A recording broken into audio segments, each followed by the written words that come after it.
এখন নারীদের তো একটু মনটা ছোট হয় যে তাই তো আমি যদি জান্নাতে যাই আর আমার স্বামীও যদি জান্নাতে যায়, তো স্বামী স্ত্রী দুজন একসাথে থাকবো, এর মাঝখানে আবার হুর আসবে কেন?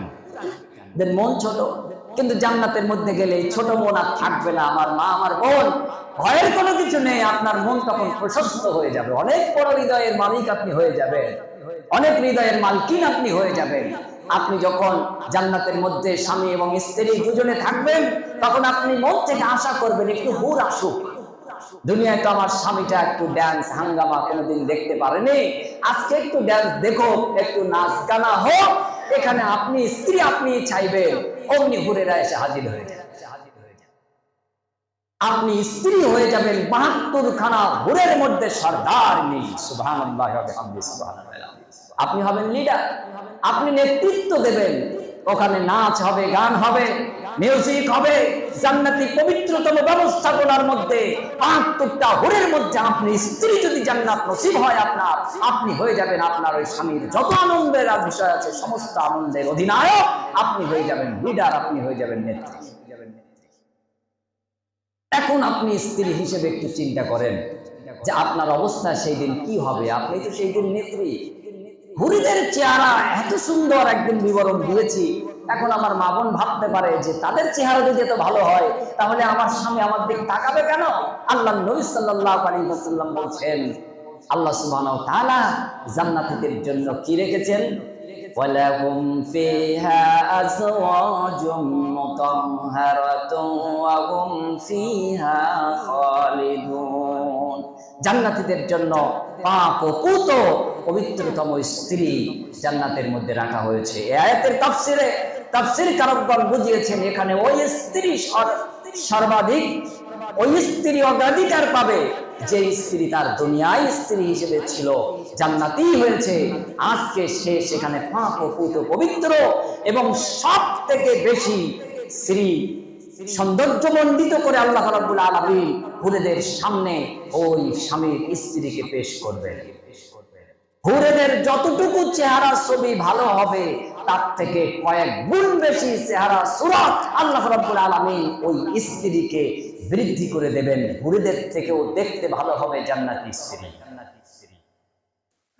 আল্লাহর নবী বলেছেন, দুনিয়ায় তোমার যিনি স্ত্রী ছিল, হায়েজ ছিল, নিফাস ছিল, কত অপবিত্রতা ছিল, এই সব কিছু আল্লাহ রাব্বুল আলামিন জান্নাতের ভিতরে বন্ধ করে দেবেন। তাদেরকে পাক ও পুত ও পবিত্রতম করে দেবেন।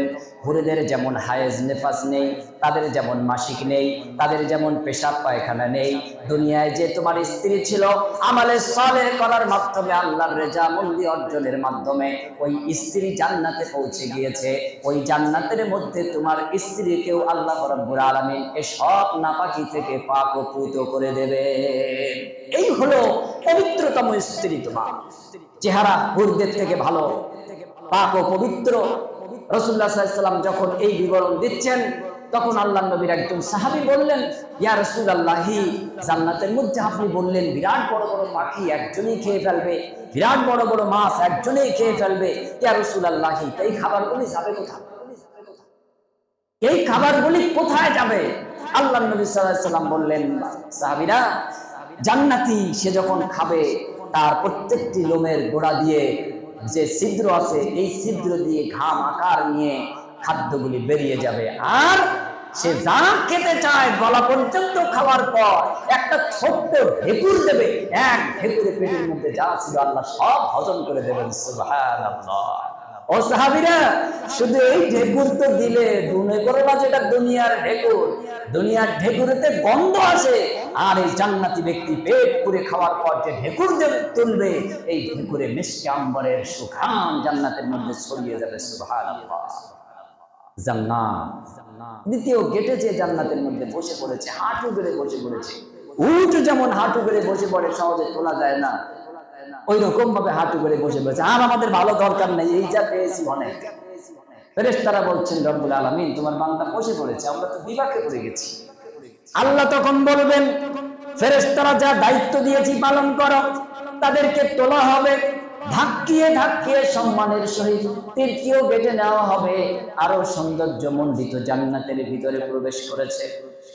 আবার তারা বসে পড়বে, আবার ফেরেশতারা তাদের অনুরোধ বিনয় করে আবার তাদেরকে সম্মানের সহিত সামনে নেবে। এইভাবে করে এক এক করে 7-8টি গেট অতিক্রম করে এইবার তারা সেখানে বসে পড়বে। বসার পর ফেরেশতারা বলবেন, ও জান্নাতি আল্লাহর বান্দা বান্দি, এখনো তোমার আসল জায়গায় আসতে পারোনি, এখনো কিছুটা বাকি আছে, এখনো বাকি আছে আসল জায়গায় পৌঁছানো। জান্নাতীরা ভাববে, এত নাচনি আমল, এখনো আমাদেরকে কোথায় নিয়ে যাবে? আল্লাহর নবী বলেন, জান্নাতি আল্লাহর বান্দা বান্দিকে এরপর ফেরেশতারা আহলান সাহলান মারহাবা শুভেচ্ছা স্বাগতম জানিয়ে আরো ভিতর দেশে যখন প্রবেশ করাবে, বান্দারা যেদিকে চলবে ফিরবে, যেদিকে তাকাবে, একদিকে দেখবে মধুর নহর, একদিকে দেখবে দুধের নহর, একদিকে দেখবে শরবতের নহর, আর একদিকে দেখবে এই পৃথিবীতে যে ধরনের পানি তুমি কল্পনা আঁকতে পারোনি সেই ধরনের পানির নহর। এমন পানির নহর, দুধের নহর, মধুর নহর, শরবতের নহর আল্লাহ রাব্বুল আলামিন জান্নাতের মধ্যে রেখেছে। এই দুনিয়ার নদী নহর আর জান্নাতের নদী নহরের মধ্যে পার্থক্য অনেক। তার মধ্যে একটা মৌলিক পার্থক্য হলো এখানকার নদীগুলি এক জায়গায় স্থায়ী। আমরা সিরিজগুলি দেখতে বিভিন্ন জায়গায় যাই, আমাদেরকে দেখানোর জন্য সমুদ্রগুলি এগিয়ে আসে না, কিন্তু জান্নাতীদের সম্মান আল্লাহ এত বৃদ্ধি করে দেবেন, জান্নাতের মধ্যে নহরগুলি, নদীগুলি সাধারণ নদী নয়, মধুর নহর, দুধের নহর, শরবতের নহর, পিপাসা নিবারণকারী পানীয়ের নহর। আপনি যেদিকে হাঁটবেন, যেদিকে ঘুরতে যাবেন, আপনার চতুর্দিকে এই পানীয়গুলি, এই মধুর নহরগুলি, দুধের নহরগুলি আপনার সাথে সাথে প্রবাহমান থাকবে। সুবহানাল্লাহ। চতুর্দিকে 4খানা নহর, নদী, নালা। অনেকে ভাবতে পারেন দুধ যদি এইভাবে জমা থাকে কদিন পরে অবস্থা কি হবে? রাসূলুল্লাহ সাল্লাল্লাহু আলাইহি ওয়াসাল্লাম বলছেন, সাহাবীরা, এমন ভাববার কোনো অবকাশ নেই। এ দুধ দুনিয়ার গরুর দুধ নয় যে 3 ঘন্টা 4 ঘন্টা 2 দিন 3 দিন পর বন্ধ হয়ে যাবে, কেটে যাবে। এটা এমন এক আল্লাহর নাজে নিয়ামতপূর্ণ, হাজার হাজার বছর জান্নাতীরা এখান থেকে উপভোগ করবে, পান করবে, কিন্তু কোনোদিন দুর্গন্ধ হবে না। আর এই দুধ শুধু দুর্গন্ধ তো হতেই পারে না, এত সুপেয়, এই মধু এত সুপেয়, এই শরবত এত সুপেয়, এই পানীয় এত সুপেয়, একবার যে পান করবে, পান করায় 70 বছর কেটে যাবে। 1 গ্লাস শরবত আপনি পান করতে থাকবেন, আপনার ইচ্ছা হয়েছে নদীর মধ্যে ডুবে যাবেন, ওখান থেকে আপনি পান করতে থাকবেন। ইচ্ছা হয়েছে পানির মধ্যে যে একটু আপনি নৌযানে ভ্রমণ করবেন, সব ব্যবস্থা আল্লাহ রাব্বুল আলামিন আপনার জন্য সাথে সাথে করে দেবেন।